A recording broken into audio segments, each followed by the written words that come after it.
Muito bem, meus amigos, vamos lá.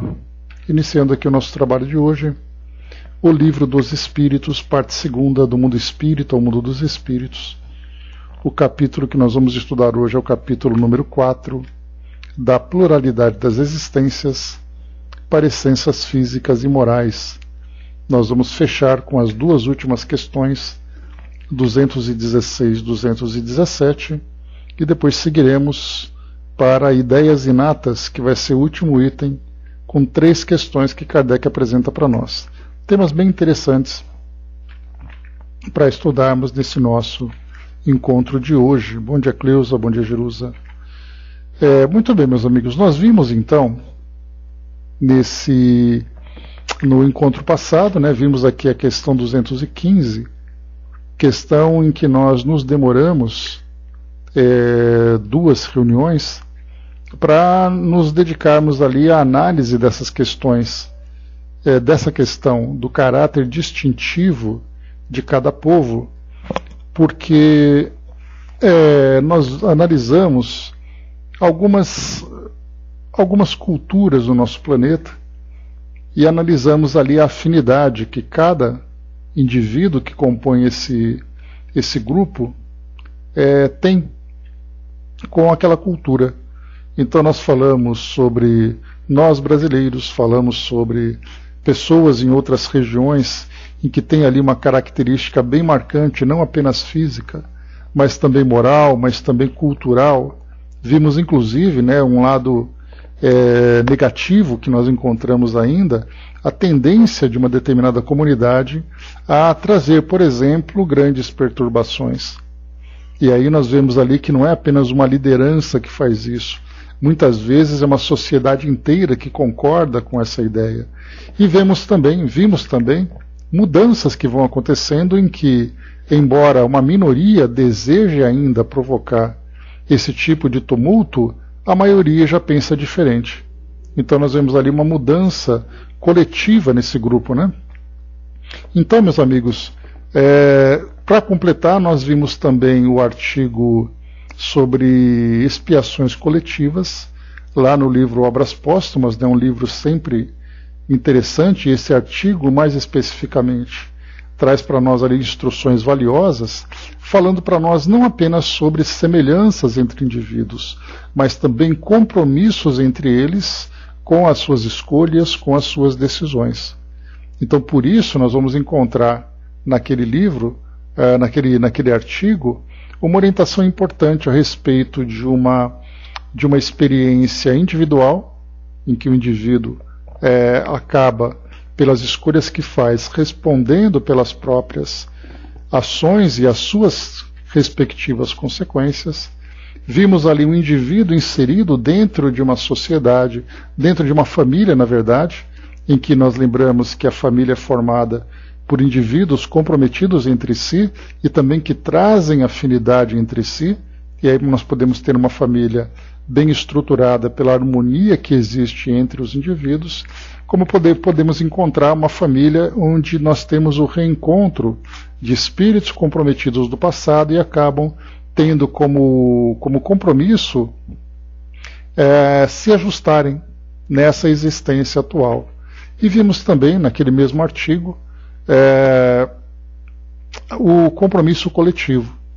E aí nós vamos encontrar desde uma nação, um povo, uma raça, uma quantidade expressiva de indivíduos formando uma coletividade, e eles então vivenciando experiências que são, na verdade, o resultado daquilo que eles próprios criaram, ou colhendo os benefícios daquilo que eles próprios construíram.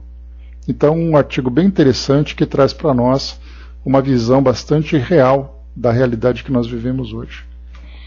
Muito bem, questão 216, avançando um pouquinho. Bom dia, Angelina.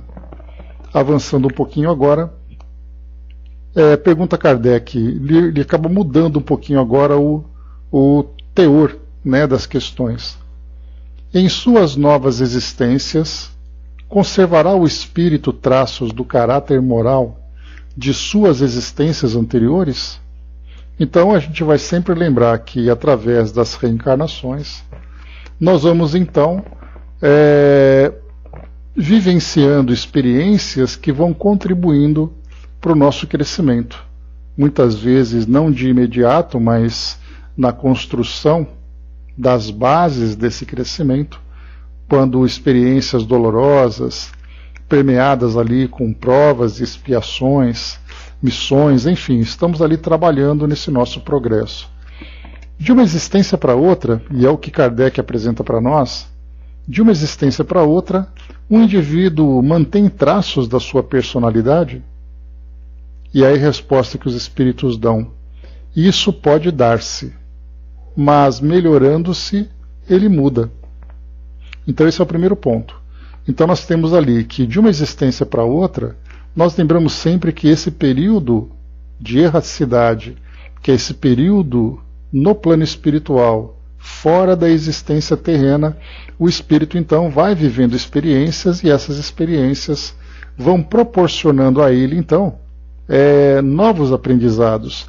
E a gente lembra sempre que esses novos aprendizados sempre tendem a fazer com que o espírito viva de uma forma melhor, de uma forma mais proveitosa numa existência seguinte. Isso pode dar-se. Então, lembrando isso, que é uma tendência, mas não quer dizer necessariamente que todos os espíritos conseguirão mostrar esse progresso. Portanto, quando nós temos um indivíduo numa existência em que ele tem uma personalidade, em que ele tem determinadas tendências, tem determinadas preferências, de uma existência para outra, caso não haja essa melhora, naturalmente ele vai manter essas mesmas tendências. Eu até conversei com vocês uma certa vez, que eu conversava com uma amiga. Deu certo pelo menos, né, Cleusa? Que bom. Então, quando nós, numa certa ocasião, eu conversava com uma amiga e perguntava assim para ela, isso já há mais de 30 anos. Eu perguntava para ela assim, eu tenho uma curiosidade de saber como foi, quem eu fui numa existência anterior. Então a pergunta que a gente faz é quem eu fui, sem nos darmos conta de que nós éramos nós mesmos. Mas como foi essa minha existência anterior?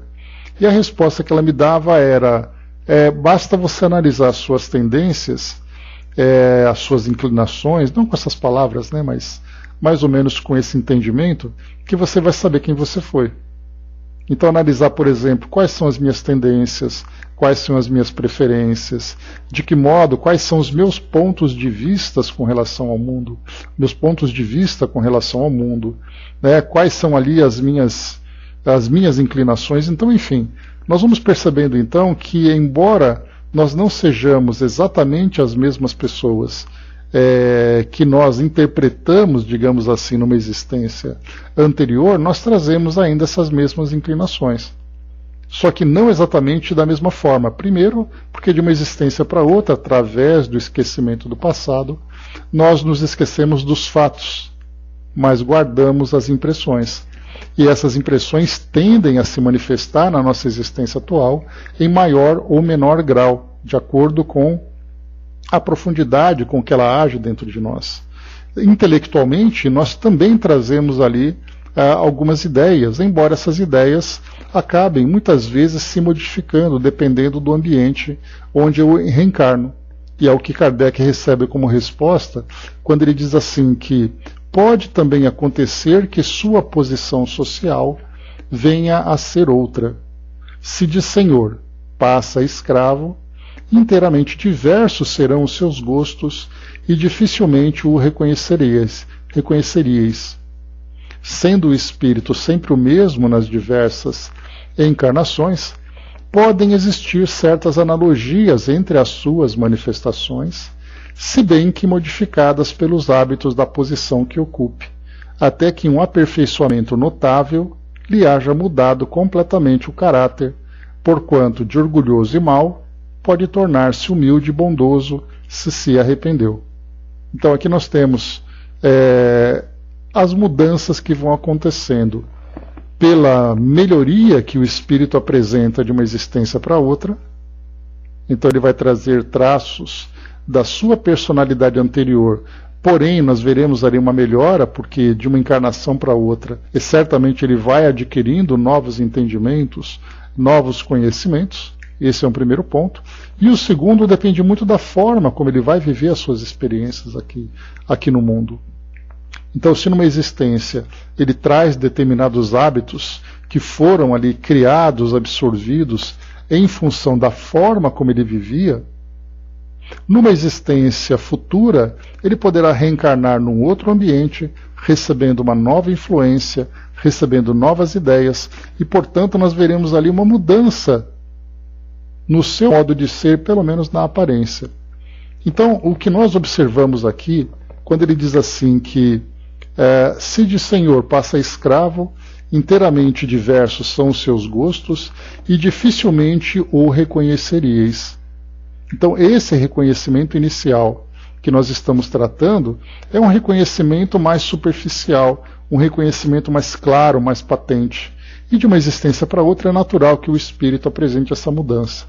Porém, quando ele tem essa mudança de ambiente, o seu modo de viver, e a mudança no seu modo de viver, as semelhanças que existem entre uma existência anterior e uma existência atual são semelhanças muito sutis, que somente aqueles espíritos que conhecem-no na intimidade são capazes de perceber.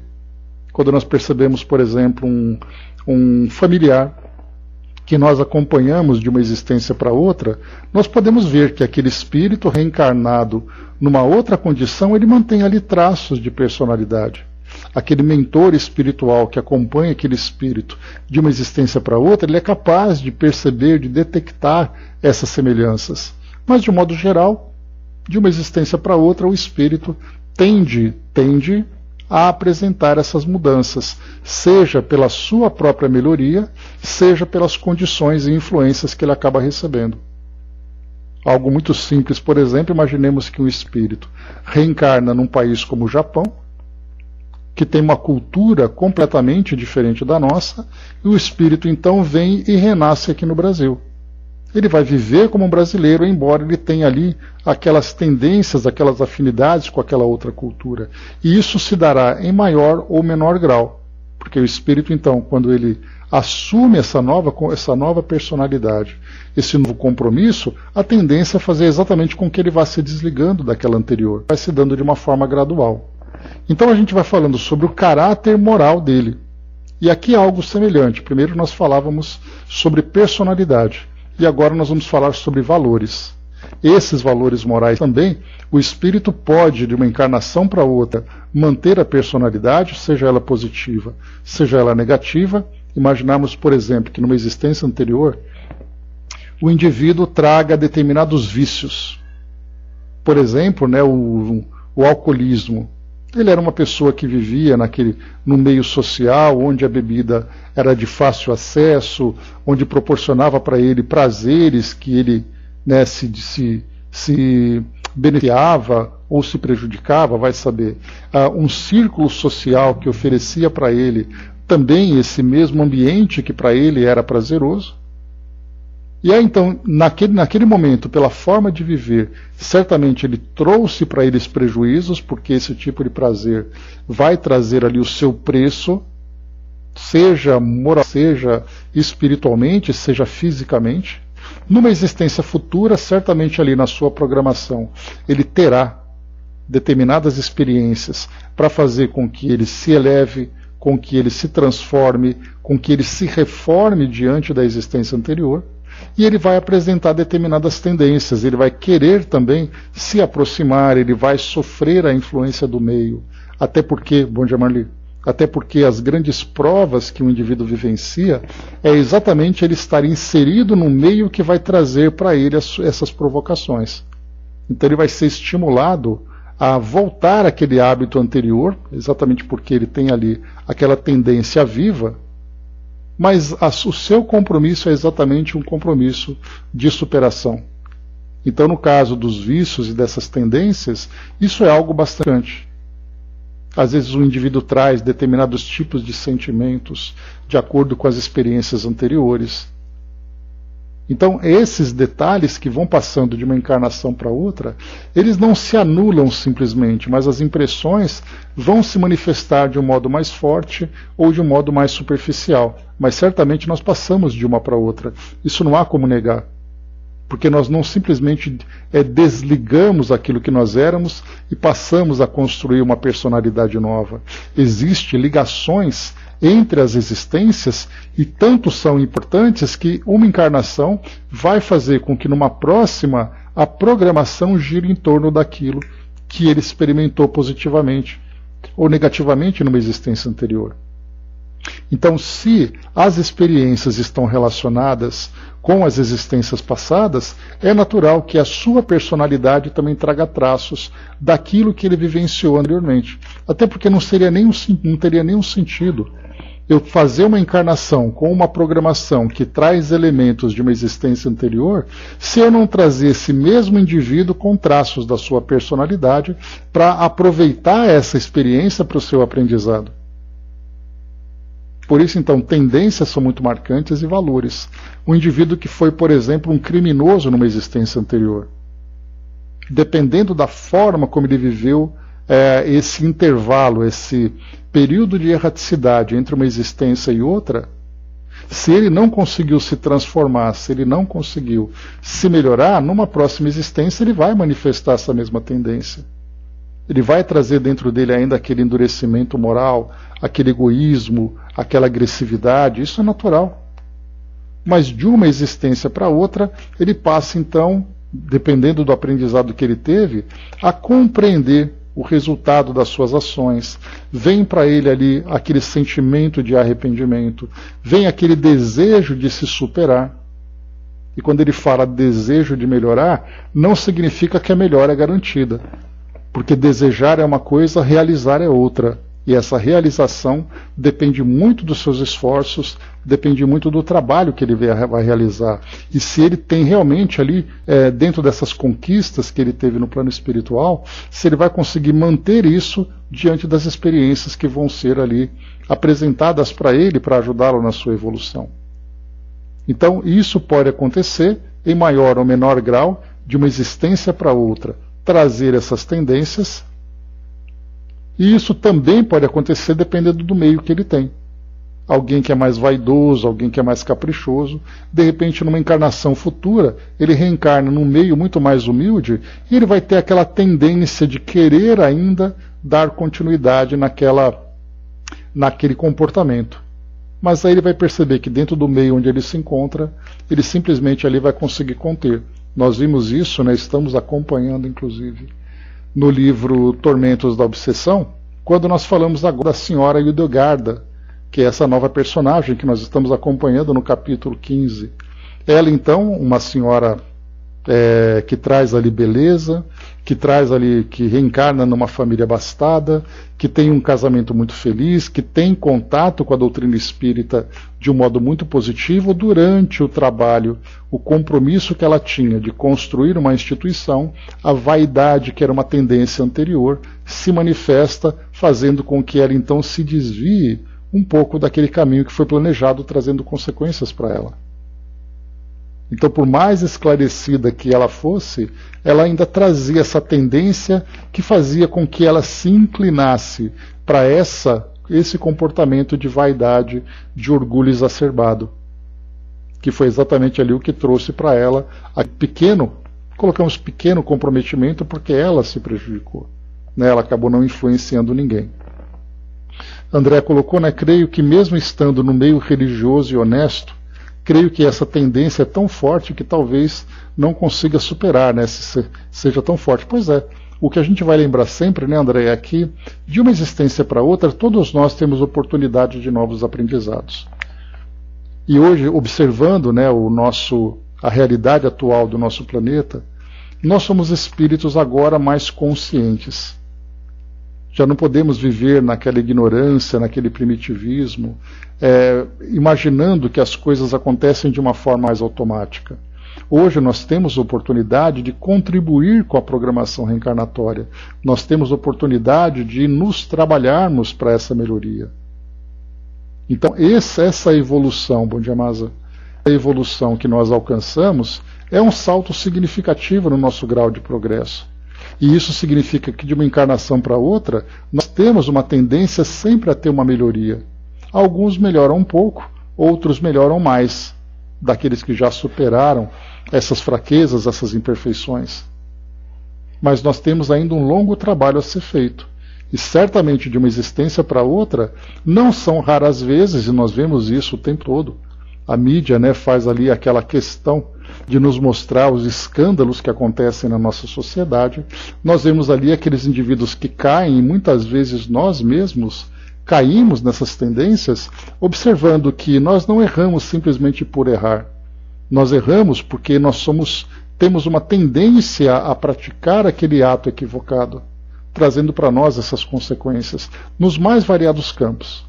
No campo afetivo, no campo moral, no campo social, no campo espiritual, intelectual, seja lá como for. E aí então nós vivemos uma balança, porque a vida não é só desgraça, né? Ao mesmo tempo que nós temos essas tendências que nos levam para essas quedas, nós também já desenvolvemos tendências que nos levam para o sucesso. Então, usando aquela imagem, né, bem típica dos desenhos infantis, nós temos de um lado um santinho sentado, vai subindo e descendo, né? Nós temos aquele anjinho sentado num ombro e um diabinho sentado no outro. E aí então essa briga constante entre aquilo que nós queremos ser e aquilo que nós somos de fato. E quando nós conseguimos alcançar essa evolução, aquilo que nós somos de fato já começa a apresentar as suas transformações positivas. E quando nós temos essa tendência para melhorar, o desejo de ser melhor acaba sendo muito mais fácil de ser alcançado. Mas aí cada um sabe exatamente qual é a sua condição. Mas fazendo uma olhada, dando uma olhada no mundo todo, nós podemos perceber, né, que o nosso mundo ainda se encontra nessa fase de despertamento de consciência. Por isso que esse mundo que nós esperamos, que é esse mundo de regeneração, é um mundo ainda que vem sendo trabalhado aos poucos, nesse grau inicial de conscientização, de despertar de consciência. Então o fato do mundo regenerado já ter começado, e todo mundo acaba se iludindo com isso, observando que não, o mundo de regeneração já está chegando. A pergunta é, muito bem, mas você está se regenerando? Se você não está se regenerando, não adianta esperar pelo mundo regenerado, porque a transformação não vem de fora para dentro. A transformação vem de dentro para fora. Então é você que vai acompanhar a regeneração. Não é a regeneração que vai te proporcionar a felicidade que você deseja. Né? Então, então nós sempre estamos nessa tendência de um trabalho de transformação. E nós vemos isso, né, através desse processo de idas e vindas, de reencarnações e desencarnações. Nós estamos a cada etapa conquistando algo novo. Mas é um trabalho ainda árduo, né? E nós estamos ali naquela nossa luta interior, e cada um sabe quais são os dramas que vem enfrentando no seu mundo íntimo, e o fato de nós estarmos abraçando uma filosofia como essa que a doutrina espírita nos traz, mas de uma forma muito mais abrangente, uma doutrina como o cristianismo nos proporciona, quando Jesus traz para nós uma série de lições, uma série de modelos de conduta que vão nos encaminhando para a felicidade, e nós, com sinceridade, abraçamos essa filosofia, nós temos uma tendência a crescer.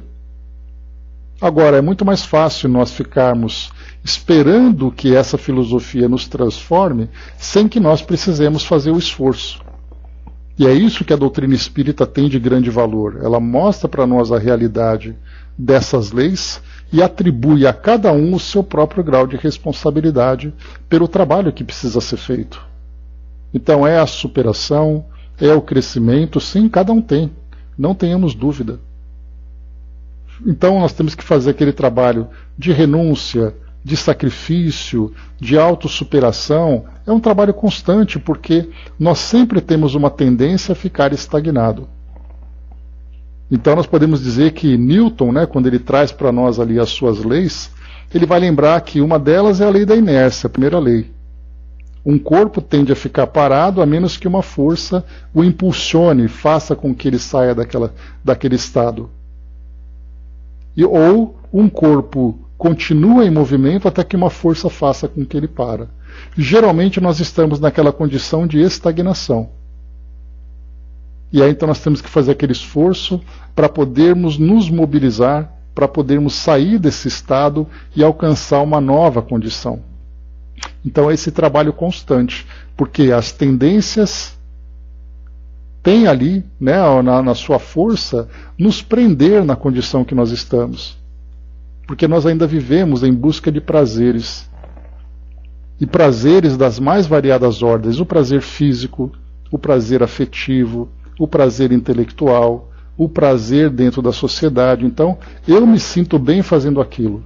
Quando nós começamos a despertar, os prazeres, a forma como nós vamos ver esse prazer, começa a se modificar.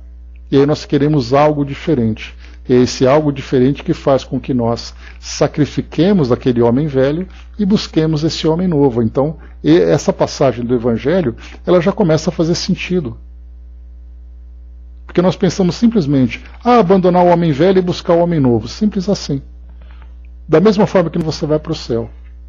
Só que diante desse conceito, nós temos uma profundidade muito maior de elementos que nós passamos a entender. Então você quer se tornar melhor, então você precisa fazer um trabalho para isso. E tem até uma expressão atribuída ao Chico, dizendo que se você quer conquistar uma coisa que você nunca teve, você precisa fazer algo que você nunca fez. Significa que nós temos sempre que buscar novas condutas, buscar novas atitudes, fazer novas escolhas. E tudo isso é novo e nova, porque anteriormente nós não fazíamos assim. É esse despertar que faz a grande diferença. A Angelina colocou, na inércia não existe para mim, né? Sou como uma formiguinha, a gente está o tempo todo. Mas esse tipo de conduta, Angelina, ele é natural para nós que começamos agora a perceber que existe algo mais. É perceber que nós podemos encontrar uma condição melhor, podemos buscar sensações melhores, podemos ter experiências melhores.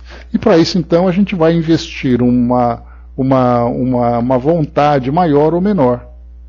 Mas se nós olharmos para o mundo hoje, vemos ali que é o tempo todo as pessoas vivendo ainda no seu egoísmo, querendo fazer as coisas do seu próprio jeito, criando conflitos dentro de si mesmas e conflitos com os semelhantes. É o que acontece, é o reflexo do nosso mundo hoje. Como a tendência é sempre nós melhorarmos nas nossas virtudes, nós sempre precisamos renunciar àquilo que é negativo para buscar aquilo que é positivo. Só que às vezes o negativo para nós está muito bom. É aí que vem a nossa acomodação. É aí que vem essa nossa inércia. Mas quando nós queremos realmente mais, e é isso que nós vemos todos os dias nos nossos estudos, esse mais vai realmente nos dar o estímulo para sairmos de um estágio para alcançar um estágio melhor. Vamos lá, questão 217. Então aqui, a princípio, é a tendência, são os traços de caráter moral de uma existência para outra que trazem afinidades ou que vão ali apresentando mudanças. Mas na essência, o fato de nós sermos nós mesmos de uma encarnação para outra já mostra que a personalidade é a mesma. São esses traços que vão melhorando, fazendo com que o negativo vá ficando cada vez menos presente e o positivo vai ficando ali cada vez mais intenso. Mas cada um ali sabe exatamente o que quer e sabe ali, né, qual é exatamente o grau de investimento que ele precisa fazer. Se ele acha que para alcançar muito ele precisa fazer pouco dentro da nossa famosa lei do mínimo esforço, né, a lei de causa e efeito ela é uma matemática precisa. Se você faz pouco, você ganha pouco. Se você faz muito, você ganha muito. Se você faz o positivo, você ganha positivo. Se você faz o negativo, você ganha o negativo. É simples assim. E a partir do momento que nós temos esse conhecimento dessa realidade, da forma como essa lei nos conduz por esse caminho de evolução, é escolha nossa tomar as decisões. E aí então o livre-arbítrio se encontra mais presente do que nunca. Mudando do campo moral para o campo físico, essa aqui é bem interessante. 217, Kardec coloca assim para nós. E do caráter físico de suas existências pretéritas, conserva o espírito traços nas suas existências posteriores? Então ele fala aqui sobre a semelhança física, as características físicas. A resposta dos espíritos ela é bastante clara. o novo corpo que ele toma nenhuma relação tem com o que foi anteriormente destruído. Então, aquilo que eu tinha naquele corpo não vai ter nada a ver com esse corpo. Até porque a gente sabe que biologicamente, para manter a semelhança de um para outro, há a necessidade de uma conexão genética. Esse é o primeiro ponto. Entretanto, o espírito se reflete no corpo. Sem dúvida que o corpo, é unicamente matéria.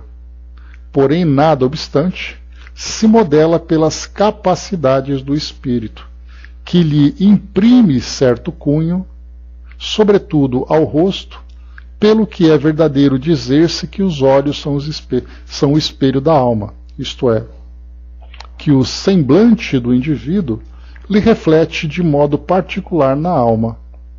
Assim é que uma pessoa excessivamente feia, quando nela habita um espírito bom, criterioso, humanitário, tem qualquer coisa de que agrada, ao passo que há rostos belíssimos que nenhuma impressão te causam, que até chegam a inspirar-te repulsão.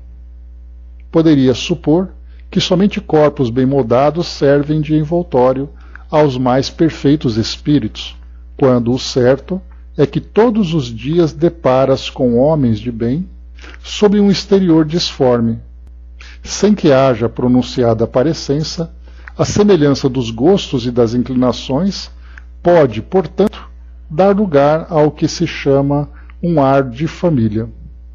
Então vamos aqui explorar com calma diversos aspectos dessas características. Então, o indivíduo, a gente lembra que no plano espiritual, na nossa realidade espiritual, nós somos aquilo que nós pensamos. E sermos aquilo que nós pensamos vai fazer com que os nossos pensamentos, os nossos valores, as nossas atitudes, tudo isso vá se refletindo no modo como nós manifestamos isso vibracionalmente no nosso perispírito. Então a beleza que os espíritos sempre comentam no plano espiritual é uma beleza moral, é uma beleza afetiva, em que espíritos que irradiam essa beleza, que é resultado do seu modo de ser, do seu modo de pensar. Enquanto que outros espíritos trazem em nós uma aparência, que ele até colocou, trazem até uma certa repulsa, é exatamente por aquilo que pensa, por aquilo que ele é. Nós somos aquilo que nós pensamos. Portanto, nós refletimos o nosso conteúdo interior. E aí então a escolha do corpo físico que o espírito vai trazer, vai utilizar aqui na sua existência atual, na sua nova existência, vai de acordo com a sua necessidade, porque a gente lembra que o corpo físico é um instrumento de manifestação do espírito. E esse corpo físico vai trazer características de acordo com suas necessidades, tendo limitações ou não tendo limitações, trazendo uma beleza ou a falta dessa beleza, trazendo ali uma característica que faz com que ele se torne aceito ou rejeitado pelo meio que ele vive. Mas independente do corpo que faz com que ele se interaja com o meio, ele próprio vai irradiar sobre esse corpo o teor das vibrações que ele cultiva. Então os olhos são o espelho da alma, e como ele colocou aqui, o espírito instrutor colocou, que muitas vezes alguém que traz um corpo que nenhuma impressão cause pela beleza que ele possui, mas ele consegue refletir sobre as pessoas vibrações que fazem com que, embora não seja bela, ela seja doce, ela seja carismática, ela irradie vibrações que envolvam a todos. Ao passo que nós vemos, e vemos isso o tempo todo, pessoas que são sedutoras, pessoas que são belas, e de repente no meio em que ele vive, são pessoas que provocam em nós aquela frustração, aquela decepção. Como pode alguém tão que tem essa aparência se comportar dessa forma? E aí é uma questão de pensamento mundano, pensamento material, porque nós acreditamos que a beleza do espírito se reflete na beleza do corpo. Quer dizer, um bom espírito sempre vai ter um corpo bonito, e o mau espírito sempre vai ter um corpo feio. É porque a nossa ideia ainda é uma ideia materializada. que nós imaginamos que você está vendo alguma coisa, e essa visão que você percebe é o reflexo do espírito, e na verdade não é. O corpo físico é apenas instrumento. E esse instrumento vai ter para ele a utilidade, primeiro com suas características, e depois do modo como ele utiliza esse corpo. É aí então que ele vai causar nas pessoas uma boa ou uma má impressão nas suas relações.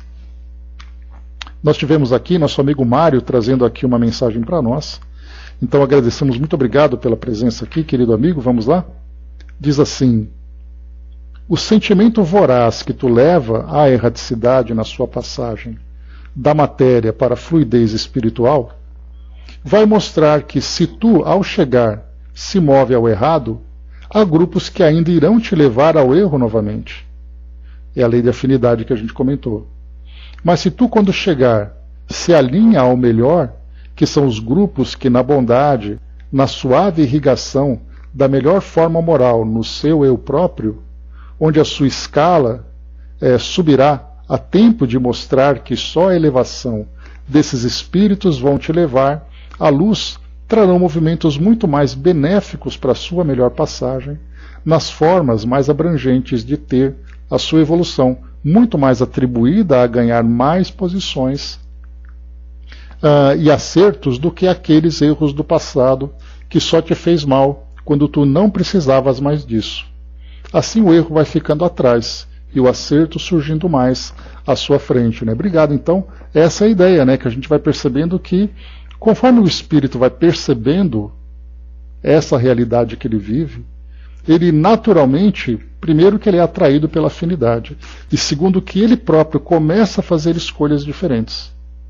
Ele começa a buscar melhor, e ele percebe que no decorrer da experiência, o grau de sacrifício, o esforço que ele precisa empreender para conquistar essa nova posição.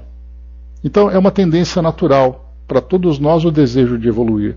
Porém, há aqueles que evoluem com mais rapidez conforme tem a consciência mais esclarecida, e aquele que evolui com menos rapidez porque ele se ilude pela posição em que ele se encontra, em busca dos prazeres também ilusórios que o mundo vai oferecendo. Então a gente vê que depende muito de cada um, depende muito do seu grau de percepção. E eu vou falando para vocês e fico me lembrando aqui de uma imagem que eu vi recentemente de manifestações no Oriente Médio durante aquele ataque que aconteceu em Israel. E aí foi tirada uma foto numa das ruas de Teherã, a capital do Irã, e mostrava aquelas pessoas vibrando fanaticamente,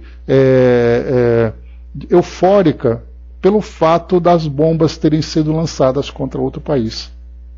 E aí a gente pega aquele indivíduo que apareceu na foto e imagina na sua encarnação, no seu devido tempo, o modo como ele vai despertar no plano espiritual e o seu grau de consciência. Imaginando que de imediato ele vai dizer assim: poxa vida, quando eu estava encarnado eu estava errado. Agora eu percebo que eu estava errado mesmo e preciso agir diferente. A pergunta é, será que vai ser tão simples assim? Ou ele vai continuar sendo aquilo que ele era? A tendência é continuar a ser o que ele era. E gradualmente ele vai despertando, mas a gente vê que aquilo que ele é hoje, tal vida, tal morte. Quer dizer, a realidade que ele tem aqui do mundo é a mesma realidade que ele leva.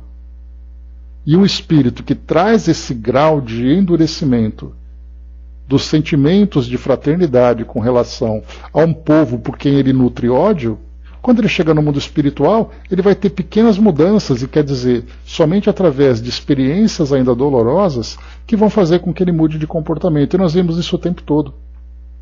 Vemos aqui no nosso país, vemos nas ruas das cidades, vemos muitas vezes no meio onde nós vivemos. Como é difícil essa mudança. Então, felizes de nós que podemos hoje falar sobre isso e observar quais são todas as propostas que estão em torno de nós à nossa disposição e que nós podemos abraçar, sem tirar de nós o compromisso e a responsabilidade pelo esforço do trabalho. Porque não adianta a gente viver naquela ilusão que não, eu sou espírita. Ah, você é espírita?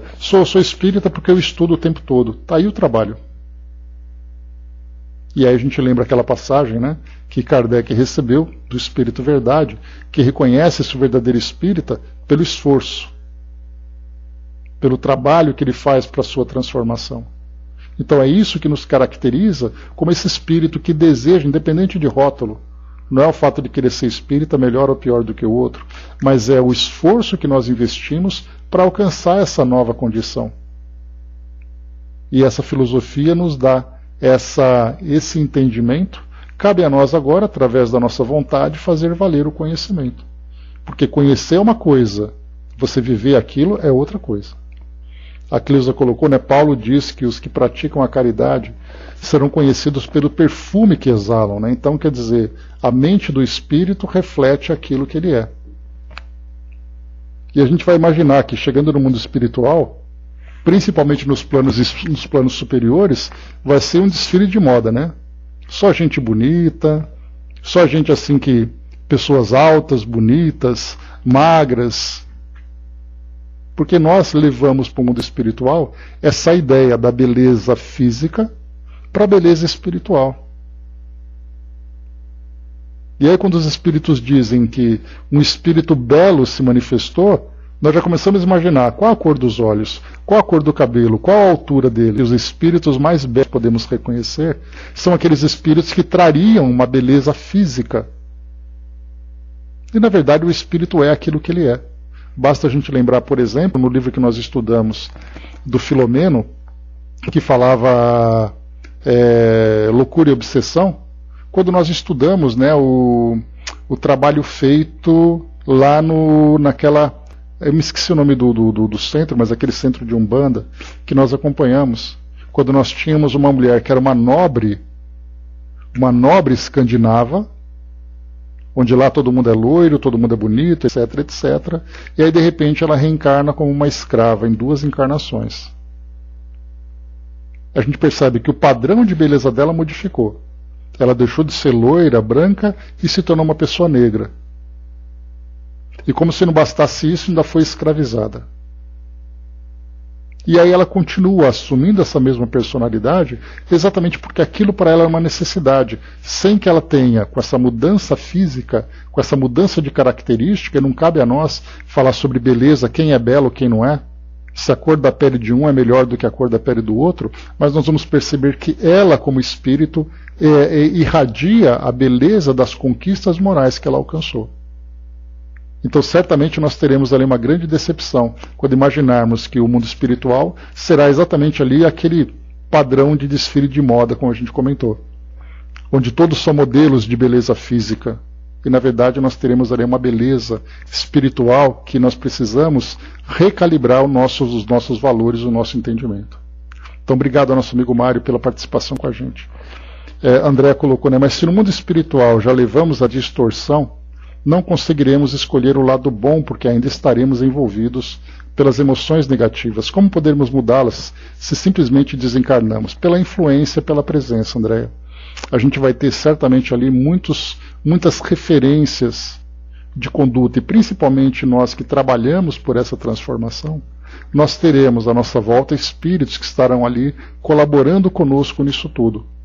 E aí, por esse método de comparação, aquilo que nós somos, a forma como nós vivemos e os exemplos em torno de nós, pela própria lei de afinidade, nós perceberemos isso. Porque não é ser bom, nós precisamos entender o que é ser bom. E não é à toa que nós encontramos aqui na nossa sociedade terrena muitos espíritos que reencarnam trazendo como compromisso a difusão do amor ao próximo. E aí a gente olha para aquilo que ele faz, admira o seu comportamento e faz uma comparação com aquilo que nós somos. Porque é a referência que nós temos, não tem como. Não adianta a gente imaginar que essa melhoria nossa se dará de uma forma autônoma, nós não temos maturidade para isso ainda. A gente já comentou sobre algumas definições, o que é ser caridoso, o que é o amor, o que é a caridade, o que é a felicidade. Dentro dos nossos padrões, o amor tem uma definição, caridade tem outra e felicidade tem outra. Mas será que essas definições que nós damos são as definições corretas? Será que o amor que nós imaginamos hoje, ele não está muito aquém do que é realmente o amor? A felicidade para nós, o que é felicidade? É posse, é prazer. A minha vida é maravilhosa, a minha vida é muito feliz. Quando você vai olhar, é uma vida regada de prazeres e futilidades. Que basta você tirar aquilo daquela pessoa que a vida dela se torna infeliz, porque ela nunca foi feliz. Na verdade, ela se ilude, porque nós aprendemos que ser feliz é ter tudo isso. Então nós estamos ainda vivendo, embora buscando sempre o melhor, vivendo ainda esses conceitos equivocados. Mas a partir do momento em que nós fazemos uma comparação com aqueles que realmente vivem os conceitos corretos, a gente percebe, bom, não é isso que eu quero. Eu também quero ser desse jeito. Eu também quero amar incondicionalmente, eu quero ser feliz de fato e quero exercer a caridade da forma mais pura. Aí tudo aquilo que a gente acreditava que era, a gente percebe que era só o começo. Já é alguma coisa. Quando nós queremos a felicidade, queremos a caridade, o caminho já está aberto, o primeiro passo já foi dado. Basta agora nós evoluirmos no nosso entendimento, na nossa interpretação e no modo de viver essas experiências. Então não é chegar e mudar e chegar, né? Ajustar, refletir, escolher com esforço, mudar, né? Pois é, então, é exatamente esse esforço que nós precisamos investir. A Jerusa colocou, né? Escutei numa palestrante, não tenho medo de morrer, tenho vergonha. Muito trabalho. Pois é. Então assim, a gente, e muitas vezes essa cobrança que a gente faz, de querer acertar tudo de uma vez, sem que a gente tenha maturidade para isso ainda, acaba sendo para nós um peso. O peso de uma responsabilidade que nós mesmos atribuímos sem necessidade, porque basta que nós entendamos que nós somos espíritos em processo de evolução, mas que nós ainda temos uma série de imperfeições que têm que ser trabalhadas. Então, quando nós chegarmos nesse outro lado e pensarmos assim, olha, eu fiz tudo aquilo que eu podia, mesmo que eu não conseguisse alcançar muita coisa. Esse meu esforço ele é reconhecido. Porque nós ainda precisamos amadurecer muito em muitos aspectos. Então, quer dizer, não nos cobremos tanto, mas ao mesmo tempo também não relaxemos tanto. Façamos aquilo que nós podemos fazer da melhor forma, sempre nos espelhando naqueles que são melhores. Eu acho que é o melhor caminho que nós podemos adotar. A Angelina colocou, né, temos que fazer a nossa luz aqui na Terra, né, um grande holofote, para quando chegar lá, estarmos irradiando luz para nós e para todos, né? Mesmo que esse holofote seja apenas ali um fósforo aceso, né? Já é o começo para todos nós. Para finalizarmos, meus amigos, Kardec fez um comentário a respeito dessas questões da parecência física e da parecência moral. E, na verdade, nós nem terminamos ainda. O que eu queria trazer para você, isso, nem que seja o pirilampo. Algo interessante que eu queria lembrar para vocês também sobre as semelhanças. Aqui já é uma questão muito mais técnica. Naquele programa Ciência da Vida Após a Morte, que a gente tem comentado e divulgado aqui com vocês, 3 vídeos foram publicados a respeito de pessoas que trazem lembranças de supostas vidas anteriores. O nome supostas vidas anteriores, esse termo supostas, tem que ser utilizado já que nós não temos provas concretas. Então, eles alegam vidas anteriores, vivências anteriores, alegam lembranças de existências anteriores. E algo muito interessante foi comentado. Quando se estuda sobre crianças que trazem essas lembranças, algumas vezes nós temos ali marcas físicas que são resultado de alguma coisa, de algum acidente, de alguma experiência que esse espírito vivenciou anteriormente e ele trouxe para uma existência atual. É o caso, por exemplo, que nós tínhamos de um garoto, inclusive a história dele foi até divulgada no Discovery Channel, né, naquele programa Há um Espírito em Meu Filho, né, o nome do programa, olha só. E aí então essa criança, ela dizia que ela havia sido um policial numa existência anterior e ela desencarnou por um tiro no coração. Na existência atual, ela nasceu com uma imperfeição no coração. Uma garota na Índia foi atropelada numa existência anterior e acabou desencarnando. Ela não era garota, ela era um homem adulto, e ele acabou, pelo traumatismo que ele sofreu desse acidente, pelo atropelamento, numa existência atual trouxe marcas no mesmo local onde o acidente aconteceu, onde o esmagamento aconteceu. E aí então, o que esses pesquisadores estão observando é que, fazendo uma comparação de lembranças, eles podem, pelos indícios que essas pessoas relatam, estimar mais ou menos quando foi essa existência anterior. Então, por exemplo, esse garoto que lembrava do tiro, ele era, na verdade, neto dele próprio. E aí eu já tinha comentado com vocês, né, que quando a mãe ia chamar a atenção dele para alguma coisa, muitas vezes ele virava e fala: não fala assim comigo, que eu mando em você. E a mãe ficava meio espantada da criança ter esse comportamento. Então, o que esses pesquisadores estão observando é que quando de uma existência para outra, esse período é muito curto, é natural que esse espírito traga lembranças e impressões muito fortes da existência anterior. Então aquela criança desencarnou, ficou pouco tempo no plano espiritual e já reencarnou. As lembranças são muito vivas.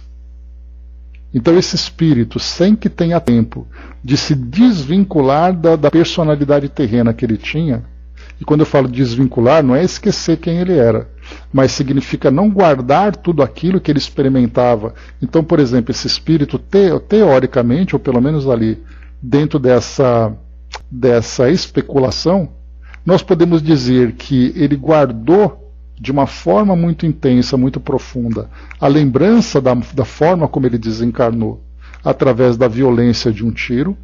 E como ele reencarnou rapidamente, essa lembrança ficou muito viva.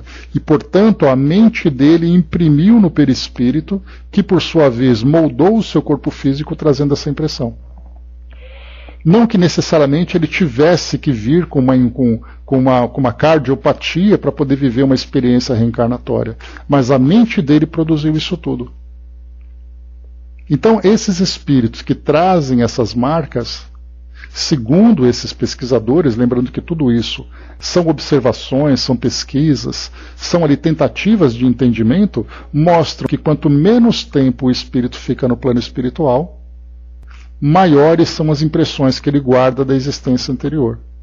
Então é algo curioso, então é uma dedução que eles estão fazendo. Isso não é doutrinário, isso é apenas um trabalho de observação dos relatos que são trazidos. Então o que é colocado para nós, que o corpo nenhuma relação traz, mas como foi dito para nós, o espírito reflete no corpo. E quando o espírito reflete no corpo, não é apenas um reflexo da bondade ou da maldade que ele traz, mas também de fatos. Muitas vezes um espírito, numa existência anterior, trazia uma determinada deficiência. Ele então, pela sua rebeldia, pelo seu endurecimento, ele guardou essas marcas na sua mente, na sua consciência. Numa existência futura, ele começa, durante o processo de gestação, ele começa a irradiar sobre o seu corpo as marcas que ele guardava. E ele acaba moldando o seu corpo físico, nesse caso de um modo negativo, deixando marcas que podem trazer essas deformações. Não necessariamente ele precisasse passar por isso. Então, o espírito se reflete no corpo. Guardemos essa expressão, para entendermos o mecanismo do efeito da mente sobre o perispírito. Tem até uma pesquisa que fala sobre as impressões digitais, inclusive foi feito isso no Brasil, por um policial, por um delegado de polícia civil. Lá no Paraná, ele escreveu um livro sobre reencarnações. E uma das suas pesquisas falavam sobre semelhanças de impressões digitais. E aí nós vemos que não é a relação de um corpo com o outro. É o espírito que muitas vezes mantém essa semelhança. Agora, de que forma que essas impressões trazem semelhanças, eu sinceramente nem imagino. Mas o que nós vamos perceber aqui da semelhança de um corpo para outro, muito mais do que a aparência, nós vamos falar sobre o efeito da empatia ou o efeito da antipatia que ele provoca nos outros como resultado do espírito que ele se tornou, do espírito que ele é. Então ainda temos muito que aprender sobre essa questão da reencarnação, porque falar de um espírito reencarnante é uma coisa, a gente entender todo o mecanismo por trás dessa reencarnação é outra. Inclusive, nós vamos lembrar que dentro de uma programação reencarnatória, nós temos ali, André Luiz, inclusive, trouxe para nós isso em nosso lar, ou foi nos Mensageiros, não me recordo, quando ele então visitava o departamento de reencarnação lá em nosso lar, e ele falava sobre as observações dos corpos físicos que estavam sendo planejados para determinadas reencarnações. E ele descrevia toda a beleza, uma beleza sem igual aqui no nosso mundo, pela tecnologia que é utilizada do outro lado, pela forma como os espíritos conseguem perceber determinados detalhes. Então, reencarnar não é simplesmente reencarnar. Reencarnar é um processo extremamente complexo que envolve não apenas a elaboração de todas essas estruturas, como também do elemento mais importante, da condição mental, da condição moral que o espírito traz. Que isso pode influenciar de um modo positivo ou de um modo negativo. Inclusive nessa fase de transição de sexo que nós estudamos. Imaginemos um espírito que traz o pensamento fixo num determinado gênero, ele reencarna em outro. De que modo que a mente dele pode interferir na geração daquele organismo? Até mesmo nisso a gente leva em consideração. Para finalizarmos, vamos lá, só vou ler aqui o que Kardec apresenta para concluir esse item. Ele diz assim: nenhuma relação essencial guardando o corpo que a alma toma uma encarnação com o de que se revestiu em encarnação anterior, visto que aquele lhe pode vir de procedência muito diversa da deste. For absurdo pretender-se que numa série de existências haja uma semelhança que é inteiramente fortuita. Todavia, as qualidades do espírito frequentemente modificam os órgãos que lhe servem para manifestações e lhe imprimem ao semblante físico e até ao conjunto de suas maneiras um cunho especial. É assim que, sob um envoltório corporal da mais humilde aparência, pode-se deparar a expressão da grandeza e da dignidade, enquanto, sob um envoltório de aspecto senhoril, se percebe frequentemente a da baixeza e a da ignomínia. Não é pouco frequente observar-se que certas pessoas, elevando-se da mais ínfima posição, tomam sem esforço os hábitos e as maneiras da alta sociedade. Parece que elas aí vêm a achar-se de novo no seu elemento. Outras, contrariamente, apesar do nascimento e da educação, se mostram sempre deslocadas de tal meio. De que modo se há de explicar esse fato, senão como reflexo daquilo que o espírito foi antes? Né? Qual o nome do livro, Angelina, que você colocou? Então aqui Kardec fala para nós sobre isso, né? Sobre a impressão que o espírito exerce sobre o corpo. E também ali até mesmo, né, a forma como ele se vê.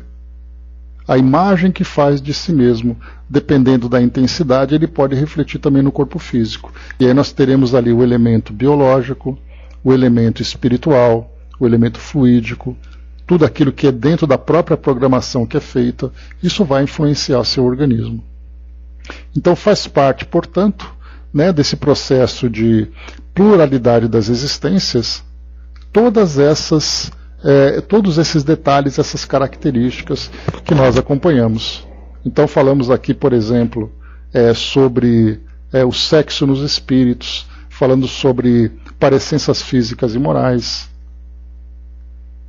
Então vários elementos que vão se somando para poder mostrar o quão complexo é o processo de reencarnação. O próximo item que nós vamos estudar, ideias inatas. Eu vou trazer para vocês aqui elementos importantes para a gente poder estudar, porque esse é um tema também valioso e nós devemos aqui estudar com calma, com bastante atenção, porque isso mostra para nós ainda, inclusive, várias teorias que nós vamos acompanhar. Por exemplo, né, essas ideias inatas, essas teorias que chegam, né, de filosofias espiritualistas, de um modo geral, falando, por exemplo, sobre crianças índigo, crianças cristais e crianças de várias formas. Tudo isso imaginando que essas crianças, então, são espíritos que trazem essas ideias inatas, esses valores inatos. Então vamos estudar com calma tudo isso, então, no nosso próximo encontro. E é isso, meus amigos. Fechando por aqui, então, o nosso trabalho de hoje. Angelina, qual é o